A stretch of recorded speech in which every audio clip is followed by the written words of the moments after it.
L'allitération est une figure de style qui consiste en la répétition d'un même son consonantique au début de plusieurs mots ou syllabes proches, généralement dans le but de produire un effet rythmique ou musical. Elle peut être utilisée pour renforcer un effet de répétition, créer une harmonie sonore ou souligner une idée importante. Par exemple, dans la phrase « Les pêcheurs pêchent les poissons », on retrouve une allitération en « pêche » et « poisson » qui répète le son « p ». Cela crée un effet de répétition sonore qui renforce le lien entre les mots « pêche » et « poisson ». Ce son consonantique répété au début des mots crée une harmonie sonore agréable à l'oreille. L'allitération peut également être utilisée pour souligner une idée importante ou créer un effet rythmique dans un texte.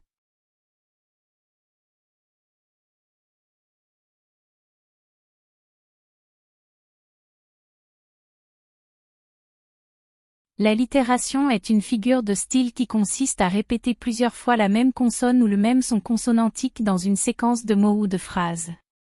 Les effets provoqués par l'allitération dans un texte peuvent être renforcement de l'impact sonore. L'allitération peut créer une musicalité ou une rythmique particulière dans le texte, en renforçant l'effet sonore des mots répétés. Cela peut souligner ou accentuer certaines parties du texte, attirer l'attention du lecteur et rendre le texte plus agréable à l'oreille. Mémorisation. L'allitération facilite la mémorisation du texte en créant une répétition sonore distincte. Les mots ou les phrases allitérées sont souvent plus facilement mémorisés et se démarquent davantage dans l'esprit du lecteur. Création d'une ambiance ou d'une atmosphère. L'allitération peut contribuer à la création d'une ambiance spécifique dans le texte. Selon les sons utilisés, elle peut suggérer différentes émotions, comme la douceur, l'agitation, l'excitation, la tristesse, etc. Emphase sur des mots-clés. En répétant certains sons ou consonnes, l'allitération peut mettre en évidence des mots-clés ou des idées importantes dans le texte.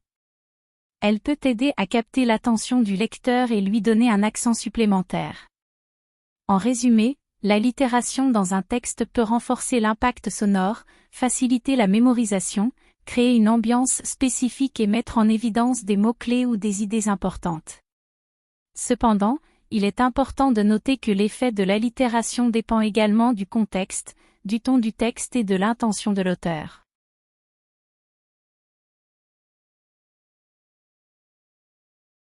Voici quelques exemples d'allitération avec les effets qu'ils produisent. Crispation des cris. La répétition du son « cr » crée une tension et une atmosphère intense dans la phrase. Les serpents sifflent. La répétition du son « s » simule le bruit sifflant des serpents et crée un effet sonore sifflant. Les vagues violentes venaient vers nous. La répétition du son « v » imite le bruit des vagues et intensifie la description de leur force. Les fleurs flottent dans la fraîcheur. La répétition du son « f » produit un effet de douceur et de légèreté dans la phrase. Une nuit noire et nue. La répétition du son « n » crée une atmosphère sombre et mystérieuse. Ces exemples illustrent comment les allitérations peuvent renforcer l'effet désiré dans un texte, qu'il s'agisse de créer de la tension, d'imiter des sons réalistes ou de susciter une certaine ambiance.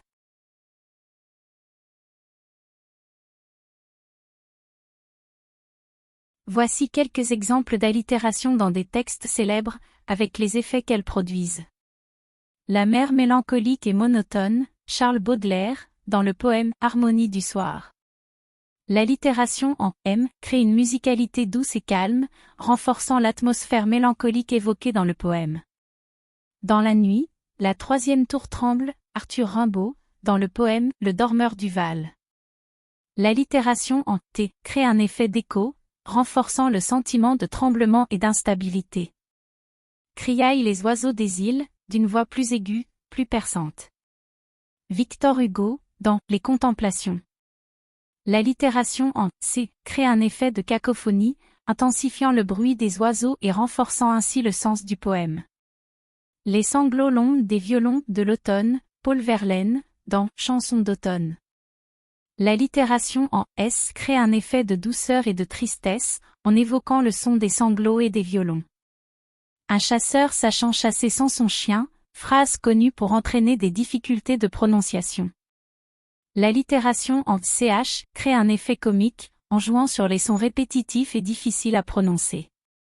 Ces exemples illustrent différentes façons dont les allitérations peuvent être utilisées dans des textes célèbres pour créer des effets sonores, renforcer des émotions ou susciter des réactions chez les lecteurs.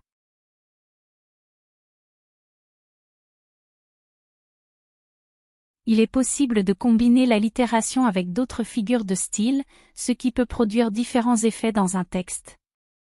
L'allitération avec une métaphore, combler la couleur du ciel avec des voiles veloutés. Cela crée une répétition sonore qui renforce l'effet visuel de la métaphore, donnant une impression de douceur et de légèreté. L'allitération avec une hyperbole, un océan d'oiseaux dans le ciel. L'allitération sur le son amplifie l'effet de l'hyperbole et renforce l'idée d'une profusion ou d'une abondance extrême. L'allitération avec une antithèse, rose, rouge et blanche, amour et haine qui se mélangent. L'allitération sur le son R crée une intensité dans l'opposition entre ces deux aspects contradictoires, renforçant ainsi le contraste. L'allitération avec une anaphore, toujours tardif, toujours fatigué, toujours en retard.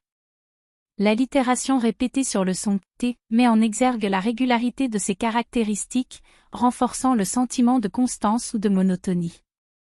Ces combinaisons permettent d'enrichir la texture sonore du texte et d'amplifier certains effets stylistiques, que ce soit en soulignant les détails visuels, en renforçant l'intensité des expressions, en mettant en évidence l'opposition ou en amplifiant une répétition.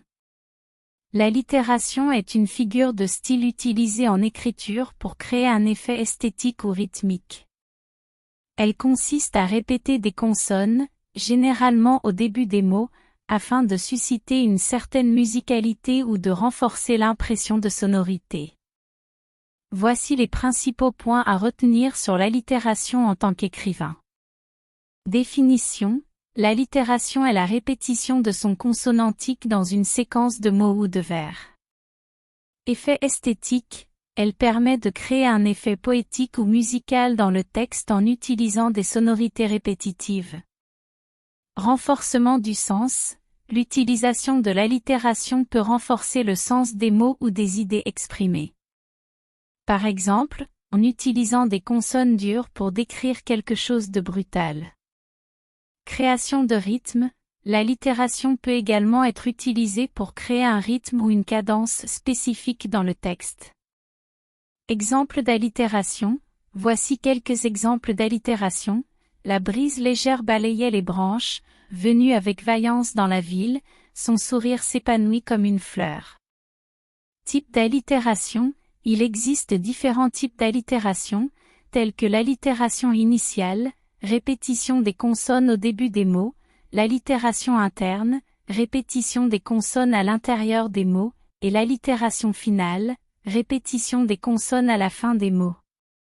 Utilisation judicieuse: l'allitération doit être utilisée de manière judicieuse et appropriée pour éviter de distraire ou de rendre le texte difficile à lire.